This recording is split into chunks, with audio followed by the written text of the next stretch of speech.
Welcome to George Washington's Mount Vernon, which is owned and operated by the Mount Vernon Ladies Association. Today, we're going to be taking a look at the Fred W. Smith National Library for the study of George Washington. So join us for another lesson on the road.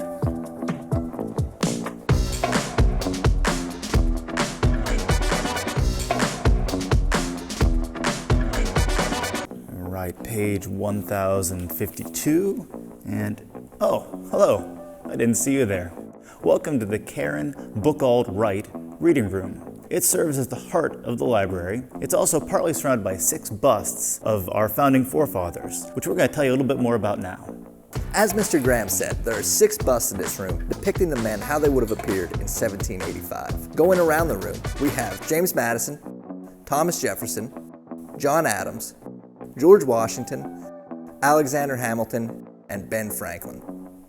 The library also serves as the home of the George Washington Papers. This project was begun in 1968 by the University of Virginia. It is now a collaborative effort between the Mount Vernon Ladies Association and the university, putting together a comprehensive library of George Washington's documents. As of this date, there are over 135,000 documents in this collection. And speaking of documents, now we have the opportunity to check out some materials that were part of George Washington's personal collection. We are in the John and Adrienne Mars Rare Book and Manuscripts Room, which contains the library's special collections. We are fortunate to be joined today by Dr. Kevin Butterfield, who is the Executive Director of the George Washington Library. Thank you for joining us today, sir. So happy to have you. So Dr. Butterfield, can you tell us about the space that we're in? What is here? What does it house? Its purpose? Great. Well, this Rare Books and Manuscript Suite, we created this in 2013 to move every rare book and precious document that we have into this humidity-controlled, temperature-controlled space. So we have books that belong to George Washington, as well as books that belong to his family members. For instance, his step-granddaughter, Nellie Custis. We have her music books for her playing of the harpsichord at Mount Vernon. So a lot of precious things here, and we're taking care of them as best we can right in the space. So when we first come in here, the very first thing that catches my eye is this striking painting and frame. Can you tell us a little bit more about this painting? Absolutely. So Rembrandt Peale painted this portrait of Washington in the middle of the 19th century. Washington was long dead, but Rembrandt Peale knew him. He knew him as a young boy. He met him when he was 9 years old. He painted a portrait of him when he was a teenager, and then he spent the rest of his life painting and trying to perfect the perfect portrait of Washington. He worked hard on this. And in fact, versions of this portrait painted by Peale have been in the Oval Office throughout most of the 20th and 21st century. This porthole portrait you see here, Peale was trying to capture Washington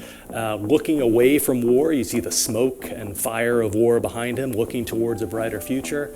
And the symbols of this frame are actually designed by Peale. Peale created the frame to accompany this portrait, and there's symbolism in every bit of it. You see the bundled sticks, which are called fasces, which are a symbol of political power and stability. You see the oak leaves, a symbol of virtue, and you see the laurel wreaths of victory, which is a symbol of Washington's military successes. The painting's obviously the focal point of the room, but are there some other things you can show us? I pulled out some books and manuscripts owned by George Washington and by the Marquis de Lafayette, one of Washington's favorite people, for you to see today. Thank you. So Dr. Butterfield, the first thing I see you have laid out for us, it looks to be a map of Florida. Can you elaborate? This is a remarkable new addition to our collection. We have a good number, about 13 maps now that were owned by Lafayette, who was coming to fight in the American Revolution. He was just a teenager. He was 18 years old, coming to fight in the American Revolution. And he got copies of all the best maps prepared for him as he set sail for North America. And what you see here is actually St. Augustine, Florida. And we also have maps of his that are of the Caribbean islands, parts of North America. They didn't know where they would be fighting battles.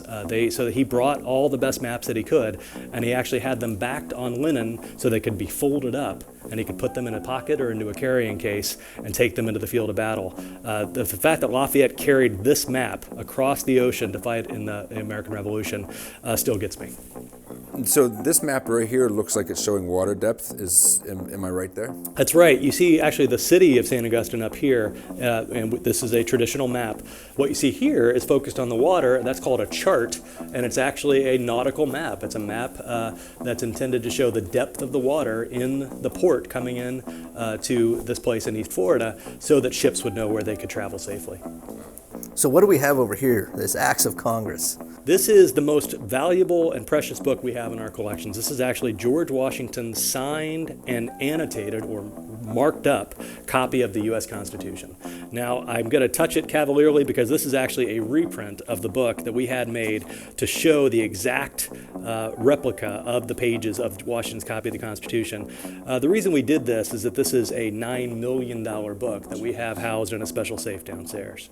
So what would he have annotated? What did Washington write in this book? It's amazing. What he did, he had been president for about 7 months when he receives this copy as a gift from the first Congress.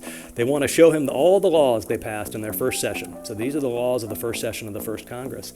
As the preface, they have the Constitution, and Washington marks the parts of the Constitution that describe the job of the president. He writes words like president next to sections of Article 1 and Article 2, and next to a couple of other places he writes words like president's powers and the word required next to one of the obligations of the president. So he's marking up his job. So he's basically trying to figure out how the government works and what his role is as president. He had been at the Constitutional Convention. He was president of the convention. He knew this document very, very well, and yet the attention that he paid as president to go back and sort of mark up the exact job description shows how seriously he was taking that position. It's fascinating.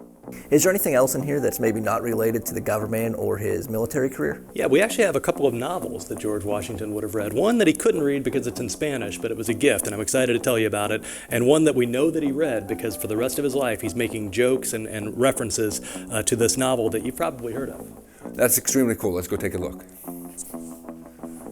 So what are we looking at here, Dr. Butterfield?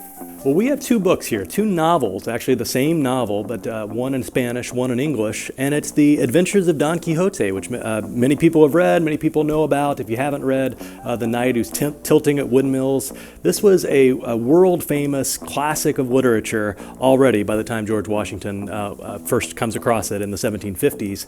These are copies that he acquires sometime later. Oh, wow. So what's the difference between the two copies? Well, so George Washington is coming into the Constitutional Convention in Philadelphia in 1787, and he goes to Ben Franklin's house, has an opportunity there to meet the Spanish ambassador, the envoy from Spain, a guy named Gardoqui. And in that conversation, George Washington learns about this beautiful new edition of Don Quixote, this 4-volume Spanish edition, and he happens to comment that he's never seen it and would love to see it.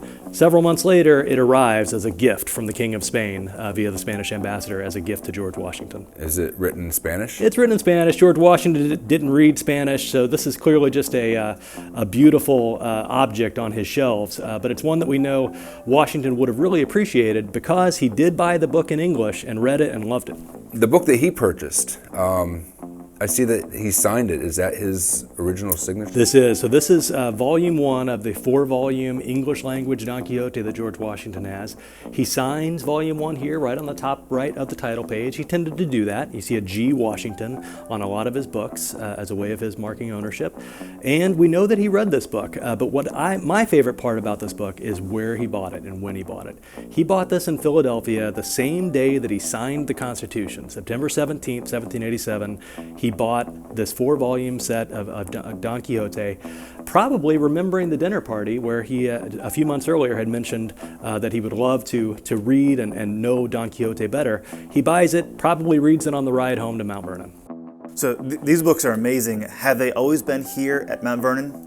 Actually, no. When George Washington passes away in 1799, there's a great inventory made of every book that he owned. Martha Washington inherits them, then his nephew Bushrod Washington, but after that, they go in all directions. They're scattered, sold off at auction. And Mount Vernon, the Mount Vernon Ladies Association, has been working hard to reacquire these books, bring them back to Mount Vernon.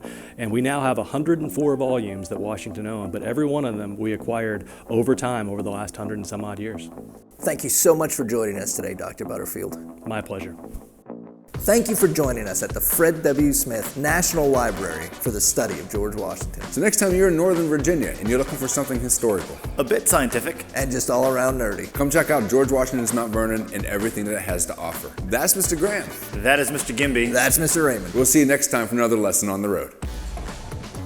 Hey, did you ever finish that book you're reading? Oh yeah, I'm on my second. Oh, wow, that's a big one.